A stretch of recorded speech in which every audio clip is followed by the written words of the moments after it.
Gilbert. Thank you for joining me today here on ecountrylifestyle.com. What we're going to do today is make a very elegant and very easy Italian meal.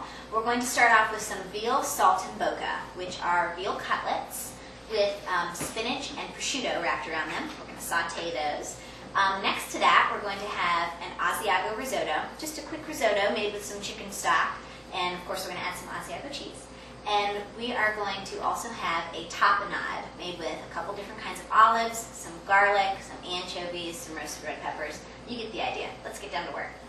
So why don't I show you how to get started on this risotto. There's a couple neat little things that I like to do that are maybe a little bit different than how you've ever made risotto. First and foremost, we're not going to be making this with water, folks. I've told you 1,000 times, let's just use chicken stock, we'll get some better flavor. So what we're going to do is just put maybe about a quart of chicken stock. You may use all of it, you may not. You can always put the rest in the refrigerator. So we're going to put this into a separate pan than where we're going to be making our risotto. And this is because we would like to keep this hot so that as it evaporates from the rice, we can keep adding it in and we're not slowing down the cook time of the rice. Now, to start the rice, I actually like to toast it a little bit in olive oil first to give it a little extra flavor, of course. So we'll just put about a tablespoon and a half of olive oil in the bottom of our sauce pot.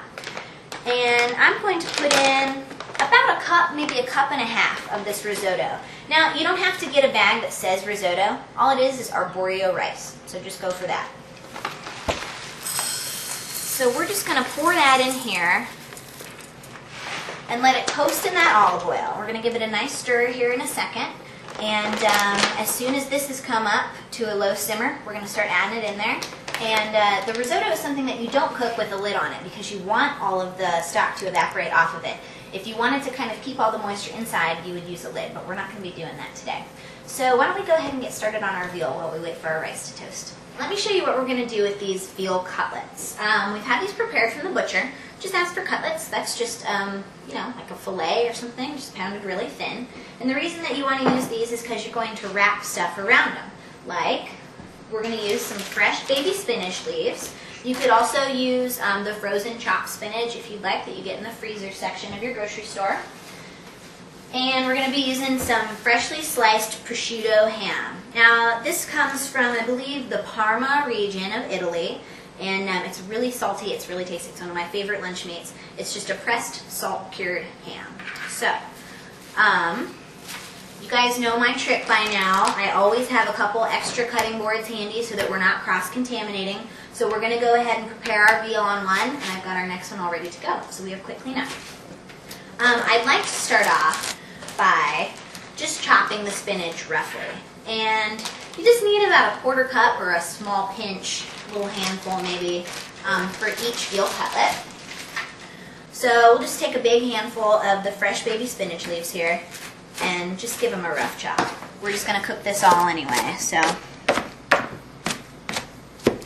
we're going to take our veal cutlets and, of course, season them lightly with salt and pepper.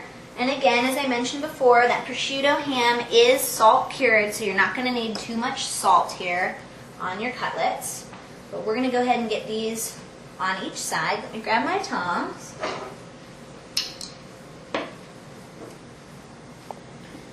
Alright, now we're ready to start layering everything together. So we'll just make a little open space here on our cutting board. And we're going to take one of the veal cutlets, kind of spread the spinach out evenly across it. And we'll take a couple slices of prosciutto here. And when you get your prosciutto, it's kind of a tricky cut of meat here. So when you go to the deli, ask your butcher to slice it as thin as he can without shaving it. So, I mean, it may break apart on you, but you still have these nice big whole pieces. You almost want it kind of like paper thin, almost so that you can see through it. Well, I can't really see you, but we're close enough. So, what we'll do then, you can do this any way that you'd like, just as long as you're getting it all wrapped up. You can lay out the prosciutto first and set the veal on top of it. Maybe we'll do that for the next one so you can see how that's done. But you want about 3 or 4 pieces of prosciutto, just enough to cover the cutlets. All right, then you'll pick this up and just kind of flip it and just roll the veal in the prosciutto. It doesn't have to be perfect. We're going to cook it all up and then we're just going to eat it anyway. So here's one. We will set this aside. Let's grab another cutlet here.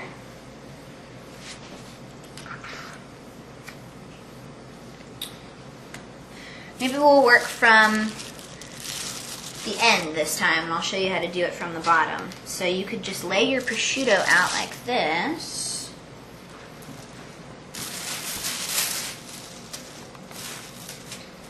About 3 or 4 slices. Remember, like I said, whatever it takes to cover your cutlets. Then I suppose you could just lay it on right here. Get your spinach leaves and spread them across the top like this.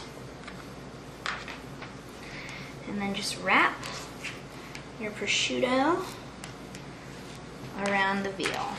Now that our risotto has had a chance to toast up, we're going to give it one last stir, and I'm going to tell you about ladling in this chicken stock over here. Now, like I said earlier, you're not going to put a lid on this because you're going to want the stock to boil off. And you're only going to add like a ladle or 2 at a time. And when you notice that it has started to evaporate, then you can go ahead and add more. So this is one of those things you just kind of got to watch it as you go. We'll go ahead and turn this up a little bit. Now that we've got the stock in there, we'll give it another quick stir. This is going to start simmering and bubbling, and you'll see that this will start to cook off, and then we'll just come back and add some more. But let's get working on our tapenade while we're waiting for the rice. And a tapenade is just a mix. It's kind of like a paste almost. It depends on how finely you dice it. Everybody does it differently, but I'm going to show you my version here. Now we've got 2 fairly small cloves of garlic here. If you had 1 big clove, 1 would work just fine. We're going to go ahead and mash these up real quick.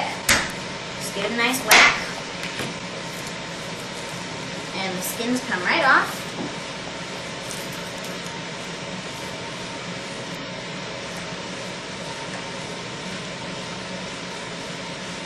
Remember to get these little guys off the ends. Keep that in your tapenade. Now, you can serve this with some nice crusty bread. You could smear it over some crackers. You could even use it as like kind of a form of pesto if you'd like. You would just thin it out with a little bit more olive oil than what I'm going to use. And since this is not cooked, this is just a fresh mix of ingredients here. Just going to make sure that the garlic is minced very finely so that you're not taking a big bitter bite of garlic, which I actually don't mind. But some people don't like that overpowering garlic flavor as much.